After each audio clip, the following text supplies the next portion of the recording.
ভাবুন তো, এমন একটা যন্ত্র যা তোমাকে না দেখে বিচার করছে কে কত দূর যাবে, কে টিকে থাকবে, কে হাসবে আর কে কাঁদবে। হ্যাঁ, আমি বলছি ইউটিউব অ্যালগরিদমের কথা, যা একটি অদৃশ্য ও রহস্যময় জগৎ। দিনের পর দিন ধরে কঠোর স্ট্রাগল ও পরিশ্রম করে যাচ্ছ, কিন্তু সফলতা পাচ্ছ না। সেখানেই অনেক ক্রিয়েটর অল্প সময়ে তার চ্যানেলটিকে গ্রো করে নিয়েছে। তাদের মধ্যে এই চ্যানেলটিকে দেখুন, মাত্র 60টি ভিডিও আপলোড করে 396K সাবস্ক্রাইবার, আর ভিউজ 2 মাসের মধ্যে 3 মিলিয়ন ক্রস করে ফেলেছে। ইউটিউবে একটি চ্যানেল নয়, বরং অসংখ্য চ্যানেল যারা অল্প সময়ে সফলতা অর্জন করেছে। এই চ্যানেলটি দেখুন, এই চ্যানেলটি দেখুন, আবার এই চ্যানেলটি দেখুন। সবকিছু ইউটিউব অ্যালগরিদমের খেলা। কেন ইউটিউব অ্যালগরিদম এই চ্যানেলগুলোকে এত তাড়াতাড়ি গ্রো করিয়ে দিল? আমি নিশ্চিত এখন আপনার মনে এই প্রশ্নটি আসতেছে যে এটা ভাগ্য, but it's not luck, it's same trick. আর আজকের ভিডিওতে সেই সিক্রেট ফর্মুলাগুলো শেয়ার করব। So let's begin. দেখো ভাই, সবগুলো চ্যানেলের মাঝে একটাই ম্যাজিক কাজ করছে, তা হচ্ছে ইউটিউব অ্যালগরিদম। আর ওনারা ইউটিউব অ্যালগরিদম ভালো মতোই বুঝতে পেরেছে। আপনি যদি ইউটিউবে সার্চ করেন how to grow on YouTube channel, তাহলে অসংখ্য ভিডিও দেখতে পাবেন।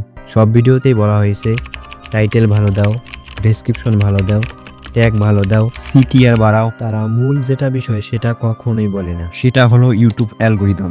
দেখুন এদেরকে, 1 থেকে 2 বছর হয়তো এদের ভিডিওগুলো দেখে চ্যানেলটিকে গ্রো করাতে পারবেন, কিন্তু ভিডিও ভাইরাল কখনোই করতে পারবেন না। বলেন কি? আপনি যদি ইউটিউব অ্যালগরিদম সম্পর্কে সম্পূর্ণ বুঝে যান, আপনার ভিডিও ভাইরাল হতে কেউ আটকাতে পারবে না। অ্যালগরিদম বোঝার জন্য আজকের এই ভিডিওটি বেস্ট। তাই আপনার জন্য একটা ওয়ার্নিং, এই ভিডিওটি সম্পূর্ণ দেখে ফেলুন আর অ্যালগরিদম বুঝে নিন। যদি আপনি অর্ধেক ভিডিও দেখে চলে যান, সেক্ষেত্রে আপনার ভিডিওতে 50 থেকে 60টা ভিউজের বেশি ভিউজ আসবে না। নিঃসন্দেহে তুই ঠিক কথা বলেছিস।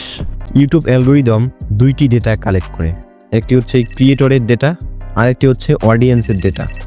ক্রিয়েটরের ডেটা থেকে যে সকল কালেক্ট করে video title, video description, video category, video বাচ্চাদের জন্য কিনা, ভিডিও এআই দিয়ে ক্রিয়েট করা হয়েছে কিনা, ভিডিও ট্যাগসে কি ইউজ করেছেন, ভিডিও কোথা থেকে আপলোড করা হয়েছে, আর ভিডিও কোন ভাষায় আপলোড করা হয়েছে, আরও অনেক কিছু। এখন দেখা যাক অডিয়েন্স থেকে কোন ডেটা কালেক্ট করে। প্রথম, অডিয়েন্স কোন ভিডিওগুলো দেখতে পছন্দ বোধ করে, অডিয়েন্স কোন ভিডিওতে লাইক দিল, কোন ভিডিওতে ডিসলাইক করলো, কোন ভিডিওতে কমেন্ট করলো এবং কোন ভিডিওগুলো বেশি শেয়ার করেছে। সবচেয়ে ইম্পর্টেন্ট হলো অডিয়েন্স কোন ভিডিওটি সম্পূর্ণ দেখলো। এইভাবে একজন অডিয়েন্সের কাছে ইউটিউব অ্যালগরিদম তার পছন্দ মতো ভিডিওটিকে সাজেস্ট করে। আপনি হয়তো অন্য ইউটিউবারদের কাছে শুনে থাকবেন ইউটিউব অ্যালগরিদম বছরে 200 বার অ্যালগরিদম চেঞ্জ করে। হ্যাঁ, এটা সত্যি, কিন্তু ইউটিউব অ্যালগরিদম 2টি বিষয় কখনোই চেঞ্জ করে না। সেটি হচ্ছে সিটিআর, অডিয়েন্স রিটেনশন। ইউটিউব অ্যালগরিদমের সবকিছু বাদ দিয়ে এই 2টি জিনিসের প্রতি বেশি ফোকাস দেয়। CTR, click through rate. এর মানে অডিয়েন্স আপনার ভিডিওতে কতবার ক্লিক করেছে, থাম্বনেল ও টাইটেল দেখে।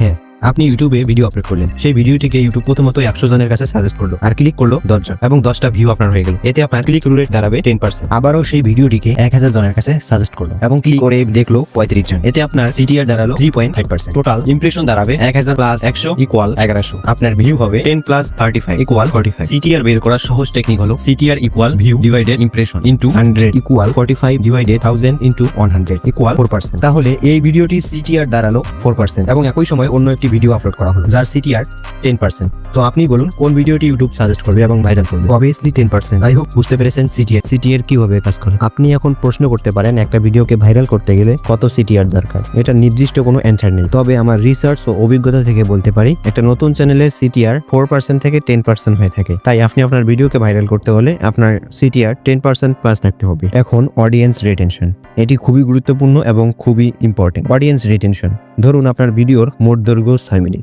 এবং 10 জন আপনার ভিডিওটি ওয়াচ করেছে 5 মিনিট। তারপর আপনার ভিডিওটি 3 জন ওয়াচ করেছে 2 মিনিট। তবে আপনার অডিয়েন্স রিটেনশন দাঁড়াবে অডিয়েন্স ইনটু ডিউরেশন = 5 × 6 = 30 ডিভাইডেড 100 = 0.03%। আপনার মোট অডিয়েন্স রিটেনশন দাঁড়াবে 0.03 মিনিটস। এবং একই সময়ে অন্য একটি ভিডিও আপলোড করা হলো যার অডিয়েন্স রিটেনশন 0.010। তো এখন ইউটিউব কোন ভিডিওটিকে সাজেস্টেড হিসেবে নিবে বা ভাইরাল করবে? অবভিয়াসলি 10%। তো বুঝতেই পারছেন ইউটিউব অ্যালগরিদম কিভাবে কাজ করে। ইউটিউব অ্যালগরিদম আরও কিছু বিষয়ের উপর ফোকাস করে। সো এক ভিডিওতে সমস্ত কিছু কভার করা সম্ভব না, তাই নেক্সট পার্ট 2 চাইলে অবশ্যই কমেন্টে লিখুন। আর আপনি যদি প্রফেশনাল মানে থাম্বনেল ডিজাইন করতে চান, তাহলে ভিডিওটিতে ক্লিক করে চলে আসুন। দেখা হচ্ছে ওই ভিডিওতে।